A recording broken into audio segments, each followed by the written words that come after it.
Assalamualaikum warahmatullahi wabarakatuh. Welcome back to CSP Channel Sharing and Learning. Salam dan bahagia buat teman-teman semuanya. Oke, siapa nih dari teman-teman yang sebentar lagi akan melaksanakan UKPPPG ya? Tentunya teman-teman dari piloting 2. Terus buat yang PPG tahap 3 juga udah mulai persiapan nih untuk UKPPPG-nya karena udah mulai dibuka pendaftaran. Jadi sudah mulai bisa persiapan ya baik untuk UKIN maupun untuk UT-nya, UTBK.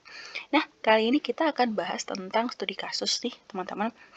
Ternyata dari piloting 1 kemarin banyak juga ya yang tidak lolos di studi kasusnya. Jadi untuk yang menentukan kelulusan dari PPG-nya teman-teman adalah UKPPPG yang terdiri dari UKIN dan juga UTBK tadi ya. Yang mana UTBK itu ada ujian tertulisnya yang CAT, SJT, dan juga PCK, plus ada studi kasus.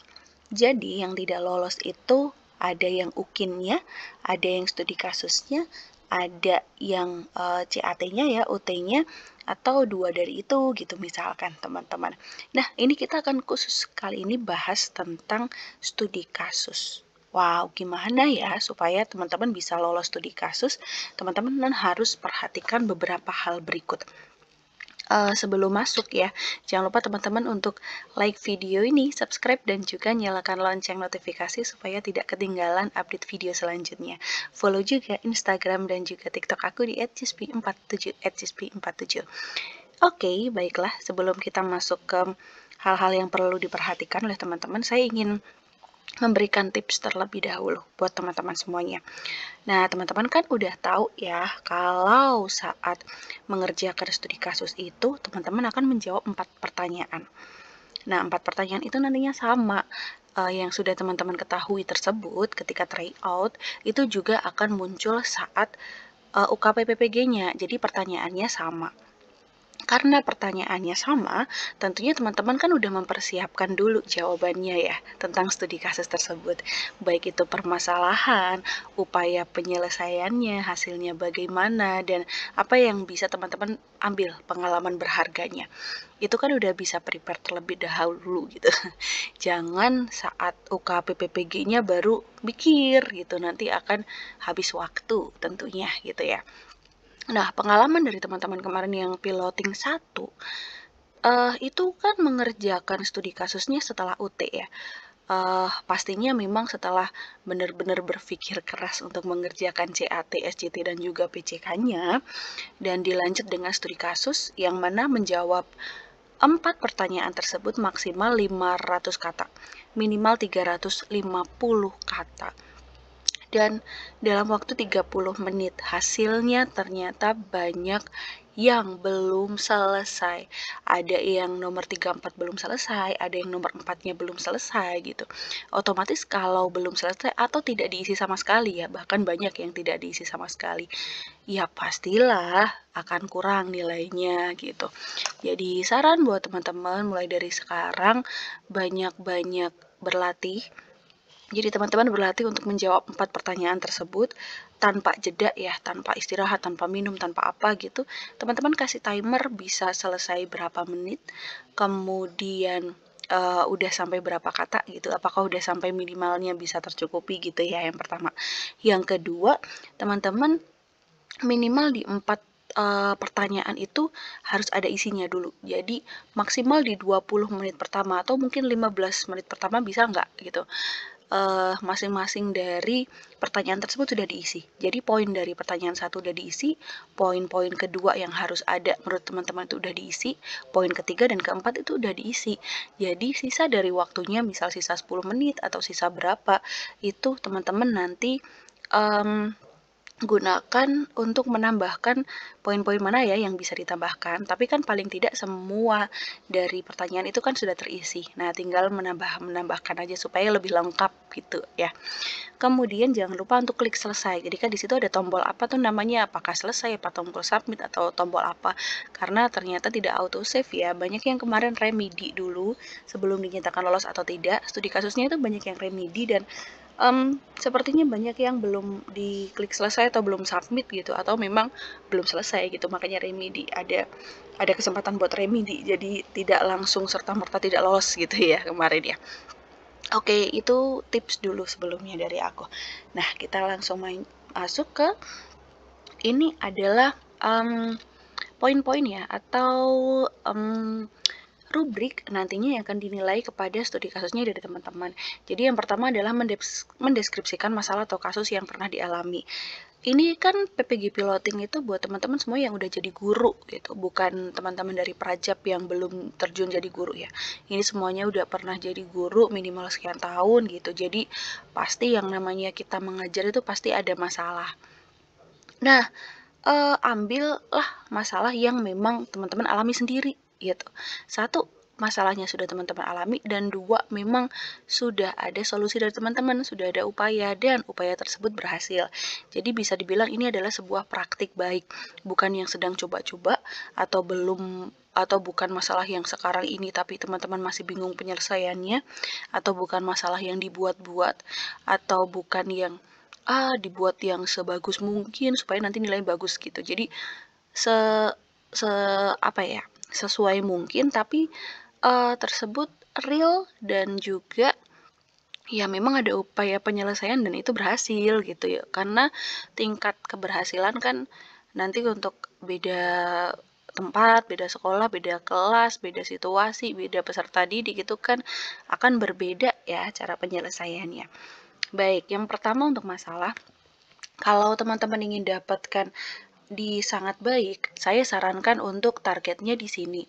Karena ketika kita menargetkan di sini, di sangat baik, itu kan belum tentu juga nanti kita dapat segini gitu loh. Mungkin menurut pengujinya ada poin-poin yang kurang maksimal, jadi kita bisa masuk ke baiknya. Jadi belum tentunya di sangat baik gitu, tapi semuanya kita targetkan di sangat baiknya. Gimana sih supaya kita bisa sangat baik? Kita harus memenuhi ketiga indikator yang ada. Yang pertama adalah kondisi yang diharapkan atau seharusnya. Jadi pada masalah itu nggak hanya teman-teman menyampaikan aja masalah yang ada di sekolah saya, masalah yang ada di kelas saya adalah, nah tidak hanya seperti itu, tapi teman-teman bisa mulai dengan kondisi yang diharapkan atau seharusnya. Ini bisa dibilang adalah idealnya. Kalau kita sedang membuat sebuah karya ilmiah ya ini adalah pendahuluannya gitu. Biasanya pendahuluan seperti ini ya. Kondisi yang diharapkan ideal. Jadi idealnya misalkan teman-teman ngangkatnya apa, kan permasalahan banyak ya.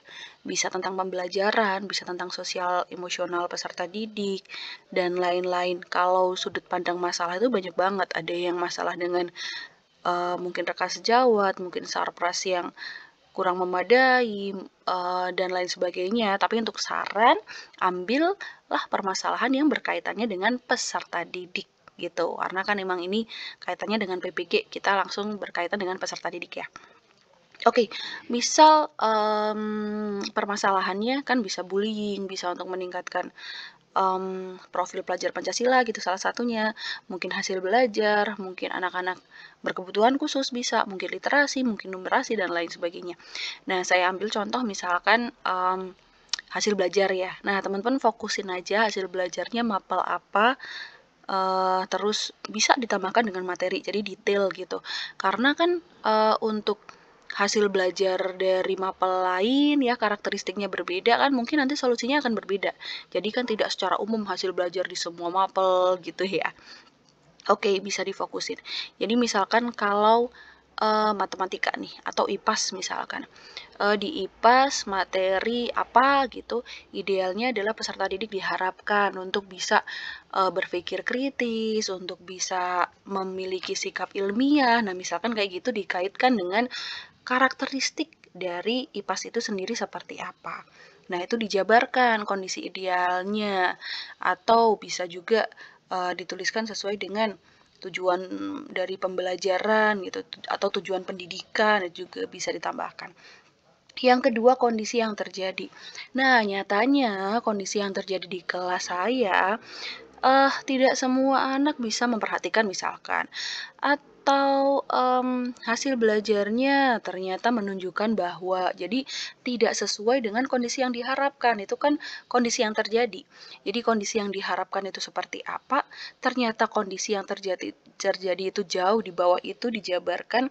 Nah, yang ketiga adalah gap. Gap itu kesenjangan, ada perbedaan. Maka dituliskanlah, dijabarkanlah perbedaan yang ada. Wah, ternyata ada kesenjangan nih, ada gap antara idealnya dan juga kondisi yang terjadi. Seperti apa gap itu? Kalau misalkan bisa dituliskan secara kuantitatif ya silakan. Ada kuantitatifnya, ada perhitungannya, angkanya. Tapi kalau ini merupakan sikap, ya tidak apa-apa gitu. Nah, kurang lebih itu untuk poin yang pertama. Bisa dipahami teman-teman? Kita lanjut di poin yang kedua. Setelah adanya permasalahan, maka teman-teman bisa deskripsikan upaya dalam menyelesaikan masalah tersebut yang strategis dan juga efektif. Gitu. Di sini juga kalau teman-teman targetkan di sangat baik, maka akan ada tiga indikator gitu. Dan diharapkan ketiga-tiganya itu teman-teman nanti bisa jawab. Jadi bisa targetkan di sangat baik atau baik gitu. Masih aman sih kalau nantinya di baik gitu ya. Aspek yang pertama adalah operasional atau dapat dilakukan. Jadi solusi yang teman-teman lakukan itu memang bisa gitu untuk dilakukan. Bukan yang kayak aduh mustahil gitu ya solusinya untuk bisa dilakukan gitu.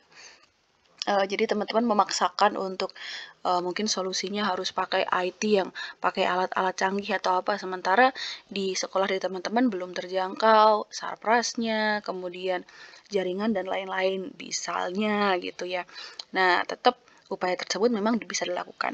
Yang kedua adalah rasional, jadi masuk akal. Apa yang teman-teman lakukan itu masuk akal, memang bisa gitu loh untuk dilakukan dan tentunya sesuai dengan masalah. Jadi tidak keluar dari konteks masalah. Teman-teman di sini jabarkan upaya penyelesaian yang teman-teman lakukan. Yang pertama itu bisa dilakukan, yang kedua rasional, dan yang ketiga adalah dalam lingkup tugas sebagai guru. Jadi apa yang teman-teman lakukan itu harus sesuai dengan tupoksi dari teman-teman sebagai guru.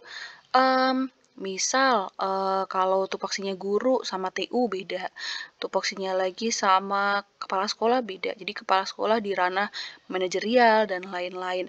Nah, teman-teman jangan masuk ke ranah-ranah tersebut. Misalkan kalau di sarpras, jadi teman-teman nanti eh, apa mencari bantuan sarpras atau lain-lain. Nah, kaitannya dengan hal yang bisa dijangkau oleh misalkan kepala sekolah sebagai manajerial, maka mungkin yang bisa dilakukan teman-teman adalah berkoordinasi. Nah, kan kayak gitu. Itu kan masih tupoksinya. Kalau ada kolaborasi, koordinasi itu masih nyambung gitu. Oke, jadi ketiga hal tersebut teman-teman jabarkan, bukan harus dijabarkannya bahwa satu, yang saya lakukan adalah operasional karena, dua, yang saya lakukan rasional karena, jangan seperti itu ya. Tidak usah seperti itu, langsung saja dijabarkan, boleh dalam poin-poin. Jadi misalkan upaya yang teman-teman lakukan itu ada beberapa poin. Kaitannya tadi untuk meningkatkan IPAS ya. Satu, saya menerapkan model pembelajaran yang sesuai, yang bisa meningkatkan nalar kritis, kemudian sesuai dengan pembelajaran IPAS, misalkan dengan PBL gitu teman-teman. Karena bla bla bla. Kemudian dua, saya menggunakan metode pembelajaran yang tepat. Nah, misalkan metodenya dengan apa nih, praktek atau apa. Nah, itu kan nanti bisa lebih kontekstual dan selanjutnya. Kemudian yang ketiga, saya juga membuat sebuah media tersebut yang mana bla bla bla gitu misalkan, atau ada lagi nih apalagi yang teman-teman lakukan. Jadi upaya itu bisa kok lebih dari satu, tidak harus satu ya. Yang penting upaya tersebut nanti sesuai dengan lingkup tugas teman-teman sebagai guru dan bisa dilakukan, dan pasti harus nyambung dan bisa menyelesaikan masalah dari masalah tadi gitu, merupakan upaya dari masalah teman-teman di awal yang diangkat gitu ya. Nah, oke, ternyata sebelum lanjut ke pertanyaan yang ketiga, ini kita punya ada belajar bareng atau bimbel gitu ya untuk UKPPPG tahap yang ketiga. Teman-teman bisa gabung. Kenapa nggak tahap 2? Aduh, tahap 2 udah tinggal tesnya aja nih teman-teman. Jadi udah mepet banget ya. Ini buat teman-teman tahap yang ketiga. Silahkan buat yang mau join, mau gabung, nanti disertakan juga linknya di deskripsi, atau bisa langsung ke sini nih. Silahkan bisa di caption. Di caption lagi. Di screenshot ya teman-teman, di capture.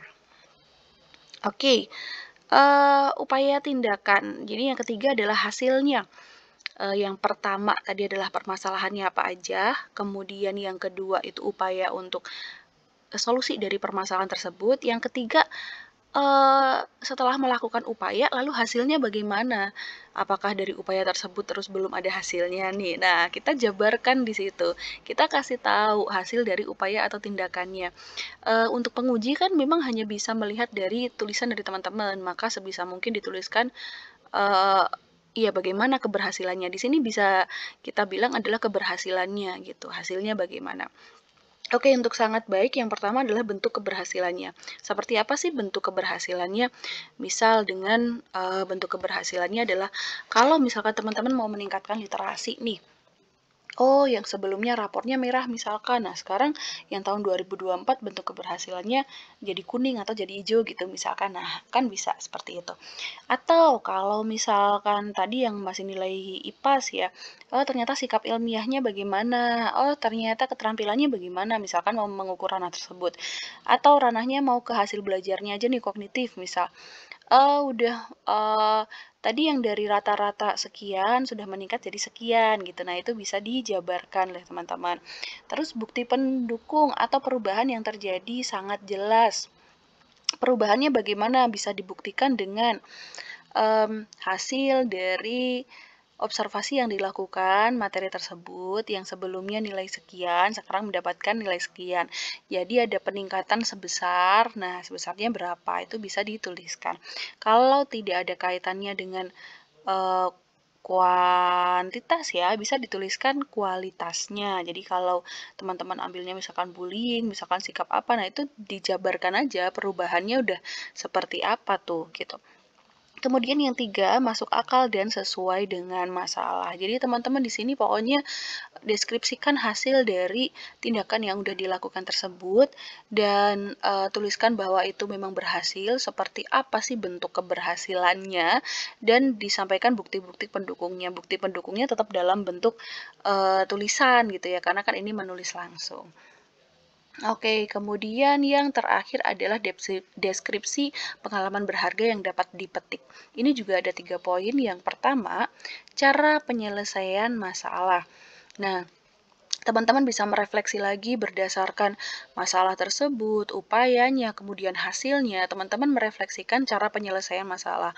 Oh, ternyata ketika saya mempunyai masalah seperti ini, maka yang saya lakukan adalah kemudian nanti bisa ditambahkan dengan antisipasi masalah serupa supaya bisa terhindar atau tidak terulang lagi.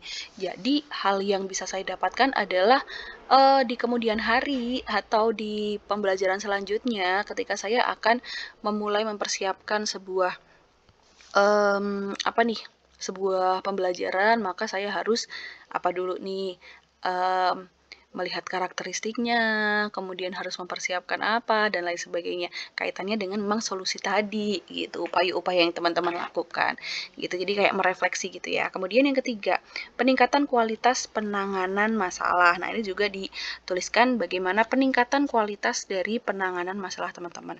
Oke, setelah 3 ini, maka sudah bisa selesai semuanya untuk menjawab 4 pertanyaan. Ini kan maksimal 500, tidak harus sampai 500. Kemudian 500 kata itu tidak harus dibagi ke 4 pertanyaan tersebut gitu, tidak harus sama rata. Jadi misal nih, kalau menurut saya ya, kemungkinan di 1 sampai 4 itu yang paling banyak um, bisa nanti untuk menjabarkan itu adalah di nomor 2, karena nomor 2 kan upaya ya. Upaya untuk bisa atau solusi untuk menyelesaikan masalah gitu kan. Itu mungkin poin-poinnya lebih banyak, hal yang dilakukan itu lebih banyak di situ. Jadi teman-teman gunakan bahasa-bahasa yang mudah dimengerti, yang singkat padat gitu ya, tidak bertele-tele. Jadi supaya dari tulisan ini benar-benar bisa kelihatan gitu, ketahuan, oh permasalahannya teman-teman seperti apa, oh teman-teman benar-benar melakukan upaya untuk bisa menyelesaikan masalah tersebut, dan upaya dari teman-teman tersebut benar-benar berhasil, dan teman-teman benar-benar bisa merefleksi supaya apa yang sudah berhasil tersebut nantinya bisa jadi apa ya, pengingat-ingat supaya hal tersebut tidak terulang lagi supaya terhindar gitu teman-teman. Jadi kedepannya pembelajarannya akan lebih bermakna dan berkualitas gitu. Sekian yang bisa aku sampaikan teman-teman semuanya, semoga bermanfaat, dan sampai mengikuti UKPPPG, semoga teman-teman semuanya dinyatakan lolos semuanya. Amin. Sampai jumpa di video-video selanjutnya. Salam Cispi Channel Sharing and Learning. Wassalamualaikum warahmatullahi wabarakatuh.